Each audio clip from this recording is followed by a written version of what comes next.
Howdy doody, salutations, people. Welcome to All Things Chadwick. Before you click off, wait, stop. This is not going to be the same old thing. I have a recipe to share that's exciting, my chili recipe, but I want to show you I'm going to try to make it a little bit different today and not chit chat so much. Now, I have received comments from several people and a few messages. But we like the chit chat. We love it when you just go on and on these tangents. So, I am being myself, but I'm trying to keep in mind too, I want people to stay engaged and enjoy themselves, when they get home from work and click on this, or when they're sitting on their sofa at night and doing their social media thing. I want you to enjoy yourself. I also want to find a place in this damn kitchen where the light doesn't make this seem like it's down here laying on my boobs. Can I get some help? There is not a soul on my production team that's giving me any help. Anyway, so I am making chili today. Yes, I'm telling Siri to come bring me some more volume. Hey Siri, turn up the volume. So, we're going to get started. I'm going to show you first the ingredients that I'm using in my chili. Here we go. Okay, here we go, folks. Now, just so you know, there's no toast involved. So that's not supposed to be here. There's no toast in my chili. There is a little bit of avocado oil, onion, cayenne, sea salt, chili powder, black pepper. You'll need measuring spoons and some kind of stirring device. I do use a can of original Rotel. If you want to use hot, that's fine. Chili beans, vite de juice. I like my chili beans vite de juice. That cuts down on extra water we have to add. Water has no flavor. That juice has flavor. Worcestershire sauce. I love Chinto. They're the greatest tomatoes that you can buy out of the store as far as I'm concerned. We put up our own garlic, or what we refer to in Spanish as ajo. So we have our own garlic. And then we have a quart of tomatoes out of our garden and a dash of sugar. And you all go ahead and get in panic mode. You see it, there it is, hiding in the very back. Click off if you must, but I hope you don't. I hope you just understand that I am who I am, and there's gonna be a little bit of in this chili. Now, la pièce de la résistance is right over here to the right. Ingredient number one, most important ingredient, and you can use your Zinfandel, you can use your Chardonnay, whatever you want. I just want something sweet because I am not eating lunch. This is for later in the weekend. The kids will probably have some tonight too. But I think if you're gonna make chili, you need a little wine. You don't have to put Fox soap in it from Bath and Body if you don't want to. Isn't that adorable? Look at that. Oh my gosh. That was from my massage therapist. That was the autumn gift. Anyway, there are the ingredients, and let's get back to the recipe. By the way, we also used 3 pounds of ground chuck. And where are they? Oh, there they are. 2 fresh bay leaves, or dried. So, all those things and your ground beef, and now let's talk cookbooks. Let me just tell you, I have turned the stove on like medium high to go ahead and let that ground beef in about 2 tablespoons of avocado oil. I'm gonna let that start browning. I like to get a little color, like kind of get it really color before I even start turning it, because I think that flavor from the frying ground beef really adds eventually to the chili. So while that's starting to sizzle lightly, let's talk cookbooks. Don't you all have your favorite cookbook? I have probably 30 cookbooks, and I really love 3 or 4 of them. I have some really old cookbooks too, like cookbooks from like 1914, 1936. I have the cookbook from, let's see, what was her name? Benedictine. Who made Benedictine in Louisville? Her name, I can't think of her first name. But anyway, some of the more famous people from Kentucky and around the world, their cookbooks, Julia Child and Paula Deen. I love all those cookbooks, more because I enjoy reading them and looking through the recipes than the fact that I actually ever cook from them. I rarely do that. But I do have my favorite cookbook. Now let me tell you why it's my favorite cookbook. Is it my favorite cookbook because on page 140 there's a recipe for stuffed sole? No. As a matter of fact, I think that's the first time I've ever seen page 140, and I've had this cookbook for 30 years. Let me see if this cookbook says when it actually became a cookbook. I do know it became a cookbook before my city had an area code that you had to dial to call people. And the area code is the old Kentucky area code. That's not even the same area code we use now. So this was probably from, I would say this is from the late 80s, early 90s. Because that would be, early 90s is when I first moved out on my own, went to school, started really working, career. So this is probably from the early 90s, late 80s. Anyway, so it's not my favorite cookbook because it's full of great recipes. It's my favorite cookbook because, number one, it's stained, but because it is full of recipes that I've written. Recipes on top of recipes. A lot of them are actually taped in here. So, you know, recipes, collard greens, cocktail sauce for the shrimp. There are lots of pages that are turned down, and the back of it is just disheveled. It's coming apart. My pecan pies, my taco seasoning, and if the recipe is longer than then I just fold it and stick it in there like this. And even the little clam diggers dip from the can that doesn't even exist anymore, but you can still buy clams, so you can still do the dip. My grandmother, some of the recipes that I had her write in here for me in her writing, my grandmother, Ma, Virginia. So lots of things that are taped in here and stuck in here and falling apart. There's the Newberry's number 9 that I made the other day. And someone did message and say, by the way, the Newberry's number 9 that she remembers was the Mexican hamburger, French fries, and coleslaw. So that very well was probably what came on the number 9 plate.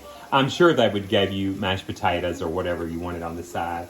But I'm going on and on and on about the cookbook because I love it so much. I was wondering if my sausage balls, olive balls, some of my cheese balls are in here. Miss Jenny Benedict, that's her name. She made Benedictine. She was from Louisville. Mom's salmon patties, salmon patties. Anyway, on and on and on. A lot of our Hispanic recipes are in here. But now I don't remember what page my chili's on because my chili is a variation of someone else's chili that was in here.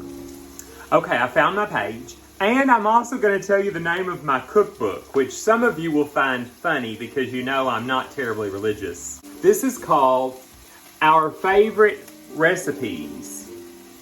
And I've marked out, years ago, I marked out our and put my, Chadwick's, favorite recipes, smiley face. There's a church in the background. And it is from Hardyville Union Church. Oh, a Methodist Baptist church. So we'll go into a discussion at a later time, all the kinds of churches that I've been a musician at. It's really a fun story. It's a great story. I have a very eclectic history of churches that I've been involved with, from Episcopals to Methodists to Catholic to Presbyterian currently.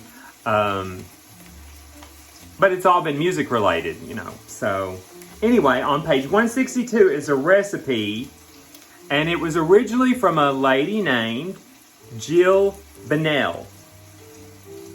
And at the bottom, there's a prayer by Hannah Logston, age 6. And it says, God is great, God is good, thank you for my food. Amen. Or God is great, God is good. Thank you for my food. Amen.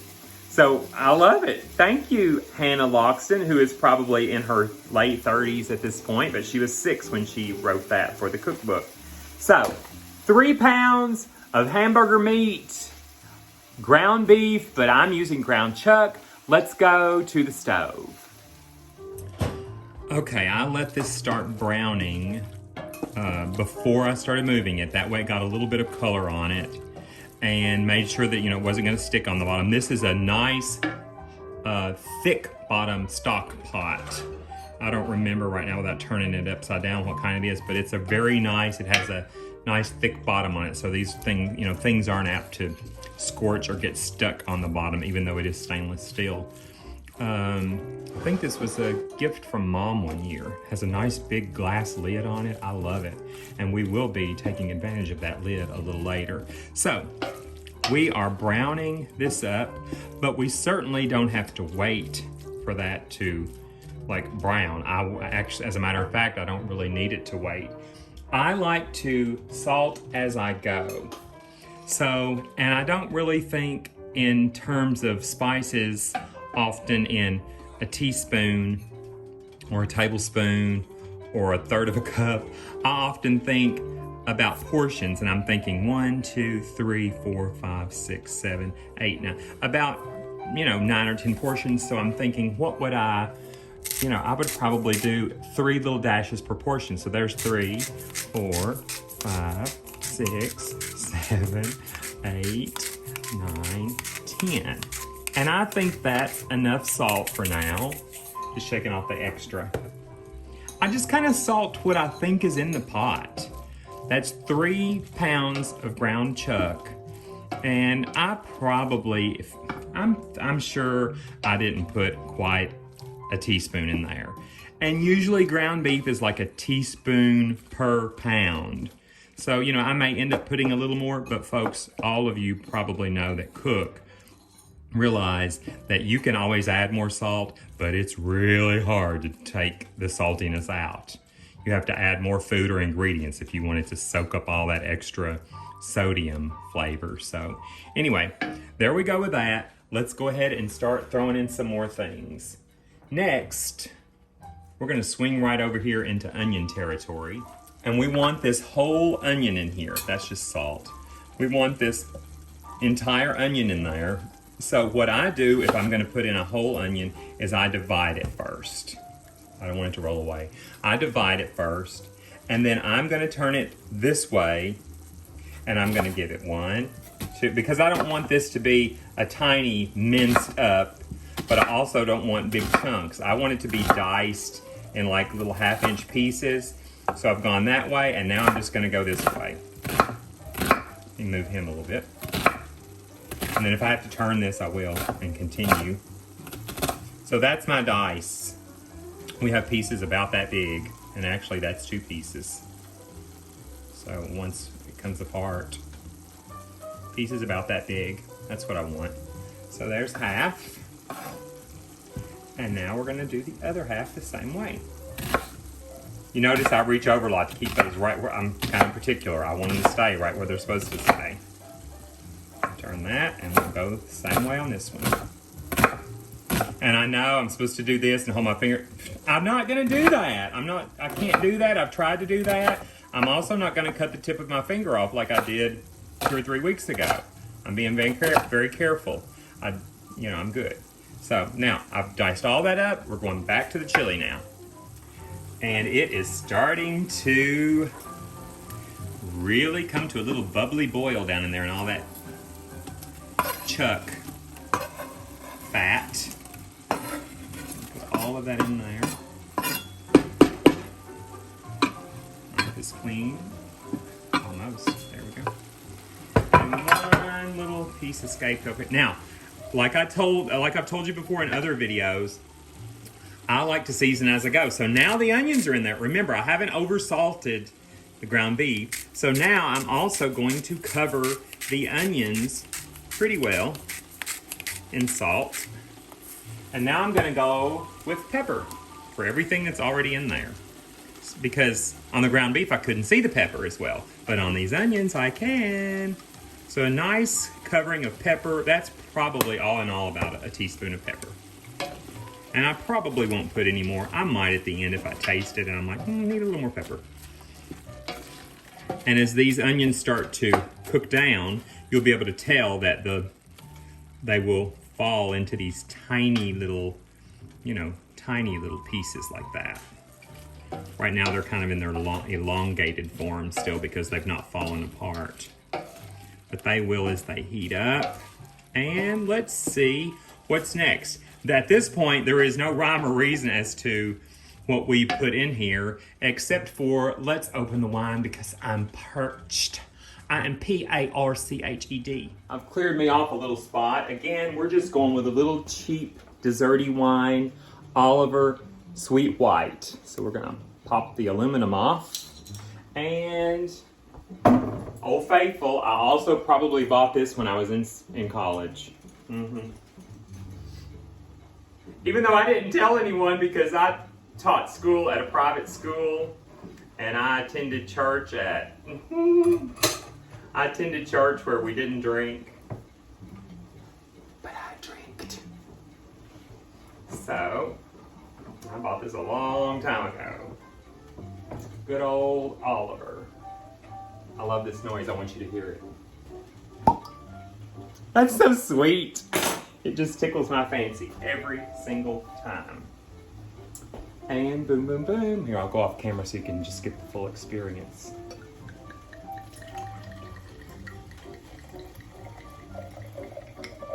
And I do a little at a time because it makes me think I'm not drinking much.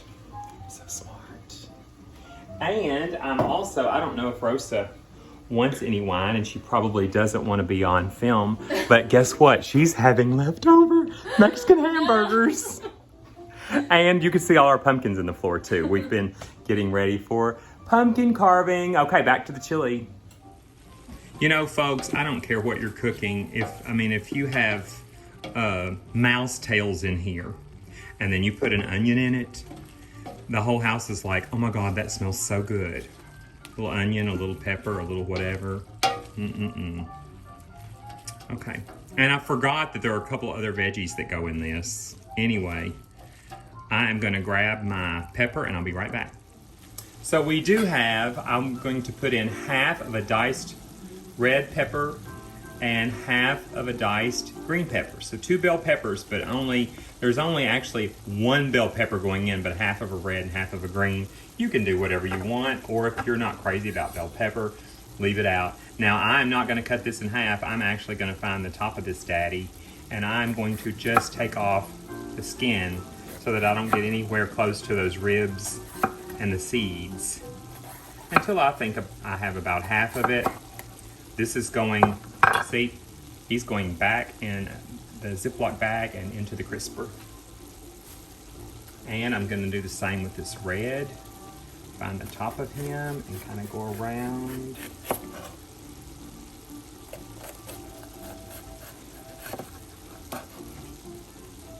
Just a little bit more of him too. Just about half and half. So you can see I took about half of him away. And he'll go back in the plastic and the crisper too. And then we're going to slice this up. Sorry, my rubber feet on my board did not do very well on the rubberized part.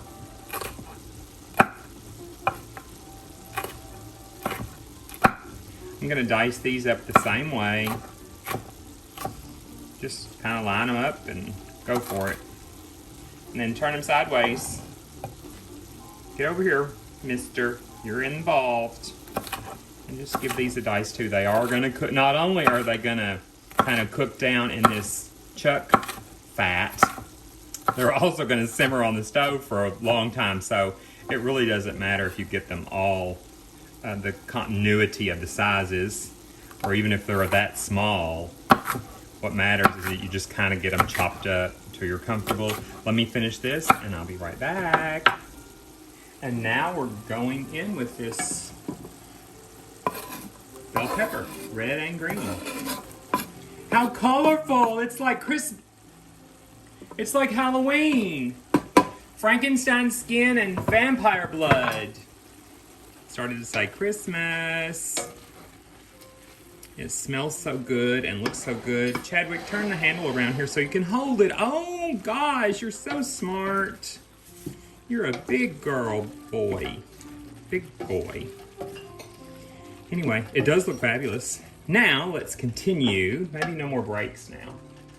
We're having our wine. And we're gonna go in with canned tomatoes. Now, we can tomatoes every year. Our crop did not do well this year, and this is the first year in years that our crop did not do well. And I can the whole tomato. I do not take, they are washed, they are boiled, they are cooked down, and I will get the skins out of these as I cook, because the skins will float to the top. And heck, there's only probably 4 or 5 tomatoes in there anyway, so it's not like it's going to take me that much time. But you will see a few little pieces of the skin that will float to the top, like this. But I want to let those tomatoes kind of get, and then when the chili is cooking, you'll be able to just take those skins right off the top with your spoon or a spatula or whatever. So there's the tomatoes. Clean hands a little bit. My hands are washed, I'm just cleaning tomato skins off of them. And next we'll go our San Marzano Cento from Italy, peeled tomatoes. You could just use 2 quarts of canned tomatoes. You could use 2 quarts or 2 pounds of Cento, whatever, but that's about how many you will need. And then I also like to throw in 1 little can of Rotel. Why do I do that? Because I love Rotel, and it's always in my cabinet, and every time I make chili for the last 20 years, I put in Rotel. So Rotel, juice and all. Oh, and I was gonna take you back to this, and I'll put the towel under my cookbook in case someone's watching anything. Oh my God, he held the book over the chili. This was what she started with, but I have added my own things and taken out some things. So it's my chili recipe. Her base chili called for 1 pound of hamburger, onion, chili ready, tomatoes, water, tomato juice, chili beans, spaghetti, and a teaspoon of chili powder. But mine is nothing like that. That's just kind of the base things, and I've taken some of those off and I've added other things. So we have our tomato products. Now we're going with chili beans, which are basically pinto beans with a little bit of a very mild chili sauce. I do not drain these. They are not drained. So that whole thing is going in there right this minute. And we're empty, that's good. And 2 cans. 2 cans of chili beans. Now you can use black beans, and as a matter of fact, I've made chili with black beans. When I look in the cabinet like, oh my gosh, I don't have any chili beans. That just means I may add a little more chili or a little more heat or some Tabasco or hot sauce or something if I don't have chili beans. You could also use kidney beans or whatever, you know, whatever kind of beans float your boat. Heck, throw a can of green beans in there if you want to. Sure, it would be just fine. It would look strange. And I don't want any, but you know, whatever you want to do. It's already looking divine, delicious, and we're not even halfway there. Yeah, we're over halfway there, but now, Worcestershire sauce, good old Lee and Perrins. I know the lighting's kind of weird because I'm standing in the light over here, but just a few dashes of that, and I'll already shaking that up. Lee and Perrins here and there, everywhere. Run around in your underwear. And it's warm. We had the heat on this morning, and now that the stove is on too, it feels good in this kitchen, but I can tell you that in an hour, the heat will probably go off because it's gonna be warm in here. Speaking of running around in your underwear. And now we also do our own garlic. We grow garlic, he dries the garlic, and after it's dried, he pulverizes it, and I think he brought in 2 quarts of pulverized garlic last fall, and I just today opened this second quart. So I want 2 big pinches of this pulverized garlic, and I'm gonna use 3 fingers to get the second pinch. So that's probably, a good half teaspoon or more of garlic powder. Now, if you want to chop up a couple of cloves of garlic, that's great too. Or if you have prepared garlic in the fridge, like minced garlic, that's great. I mean, I don't know where this, oh, it's over here, this little towel. So, Now I have not salted tomatoes or peppers or anything yet, so eventually there will probably be a little more salt involved. And last but not least, a couple of more. We have a little bit of, where is it? I'm talking to me, not you. Cayenne. So just a few dashes of cayenne, just for not so much heat, but just adds a little more flavor. And then, voila, chili powder, good old McCormick chili powder. And that's where I'll grab my measuring apparatuses. What do they call it on the honeymooners? He called them, and here I have this, he didn't call it a utensil. Rosa, do you remember what he called it on the honeymooners? He said, and I have this, I don't remember, a little bit went in the chili. But anyway, that's I'll say that's 1.5 tablespoons. So we'll do 2.5 tablespoons. You can put 1 teaspoon, you can put 3 tablespoons, whatever floats your boat. That's what I'm gonna start with. I don't think it'll need more, but I do have, since I have 3 pounds of beef, I'm thinking, approximately a tablespoon per pound of ground beef. So that's where we're gonna start.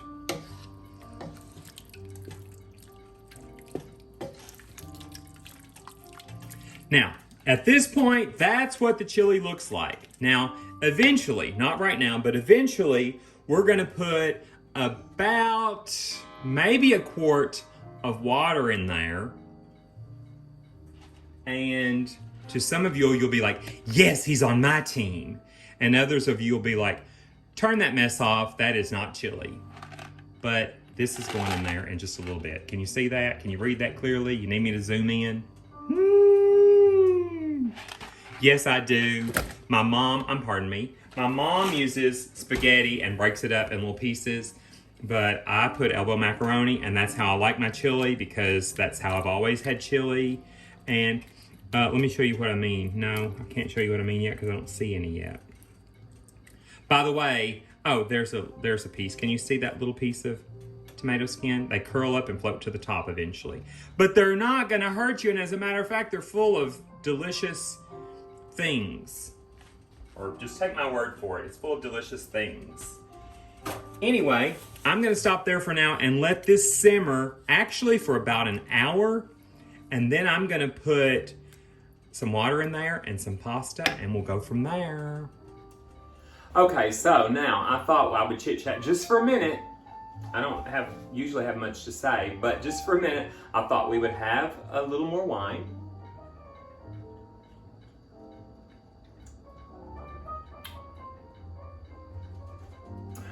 So delicious. It's kind of like,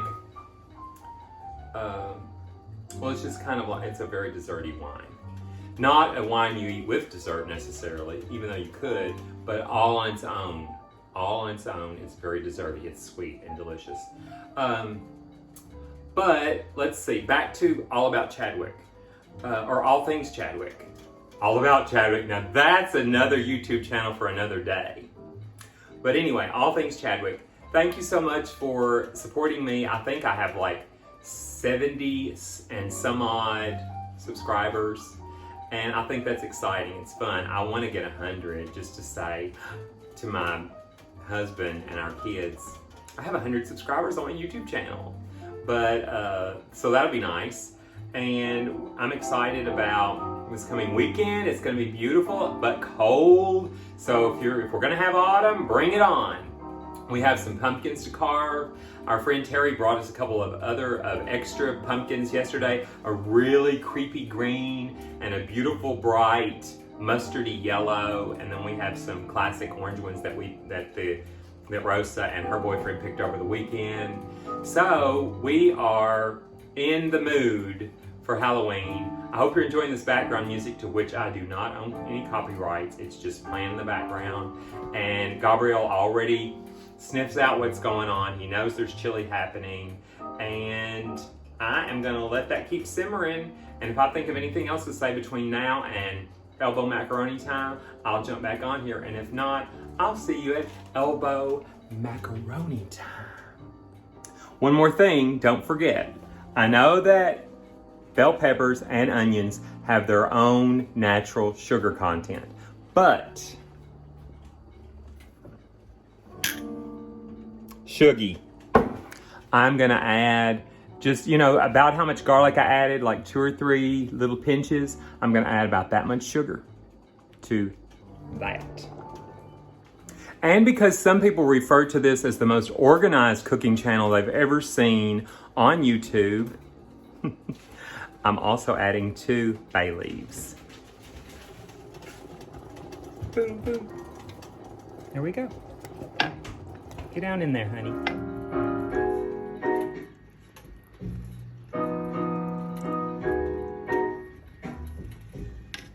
I hope you're enjoying this, because I am.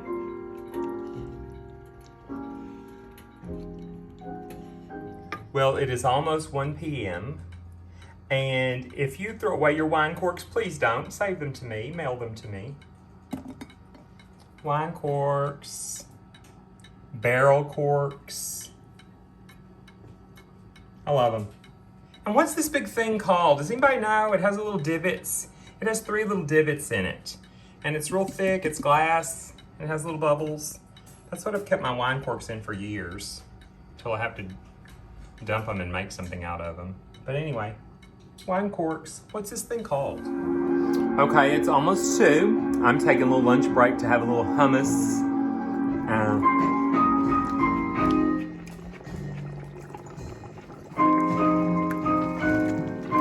This is smelling divine.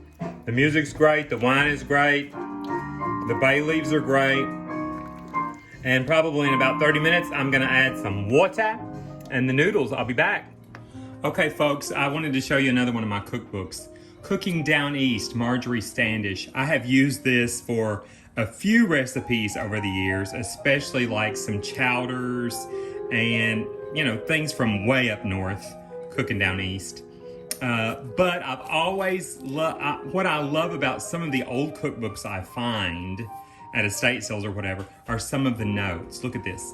Linda, love you, my beautiful cook. Love, Jack. June 20th, 1921, Augusta, Maine. Isn't that sweet? And you see lots of places where I've turned down corners and so forth.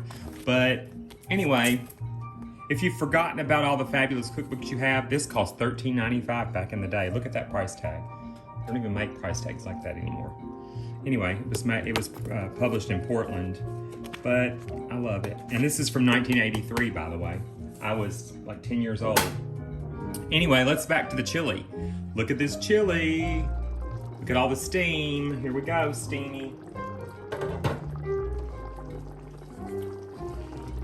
We have plenty of liquid in here, but not enough to cook up pot. Now, if you like really, really thick chili, you could probably put your pasta in if you want pasta. Now, you could stop right here if you want to. You could also do this with a nice, expensive, cubed up steak if you didn't want ground beef. You can do this with chicken or turkey. You could probably even go the seafood route and do some type of, just do shrimp with a little chicken, shrimp and chicken chili. But let's not get too far out of control here. Hey Siri, 40% volume. He gets a little out of hand over there. So now, what I'm gonna do at this point, and remember, we'll need to add more salt because we're fixing to add a quart of water. A whole quart of water. So now our chili is pretty thin, and we've taken out a lot of the flavor now because we've added so much water. But to that water, we're gonna add half a box, which will be about 8 ounces. This is a pound of dry pasta. So I'm gonna get down to about right here.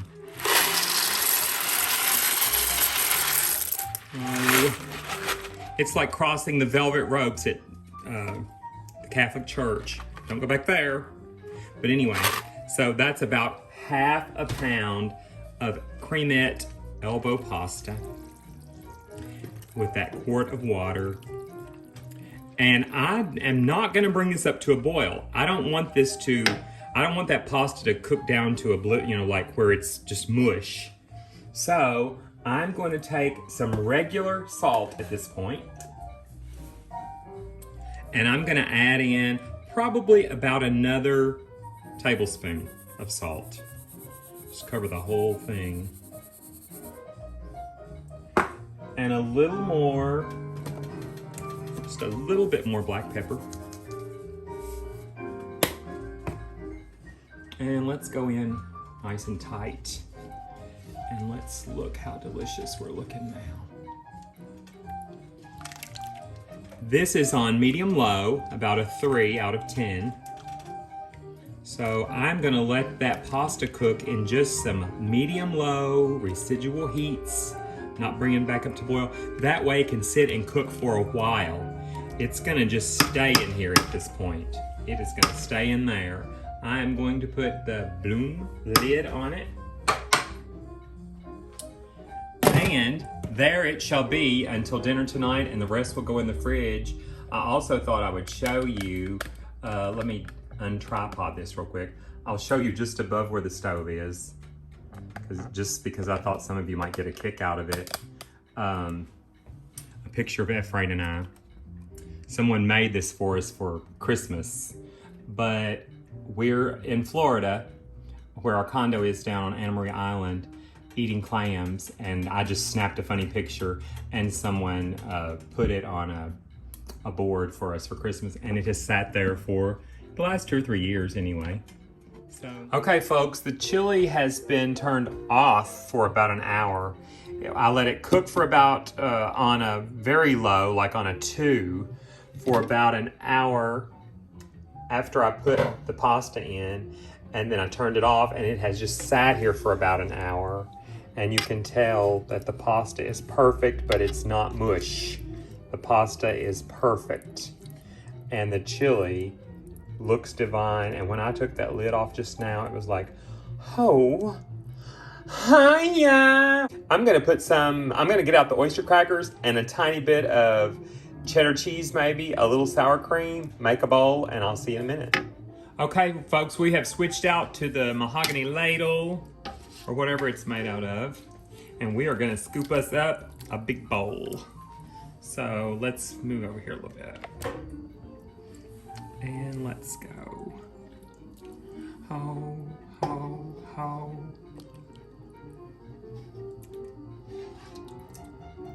Wish the lighting was better.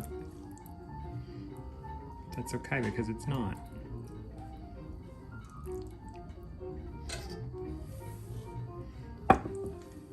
Okay, so here we have our chili. And here we have a little bit of cheese, if you please. And you can put some oyster crackers if you wish. This is not Boston beans, but anyway. And a dollop of daisy. Bloom. There you go, folks.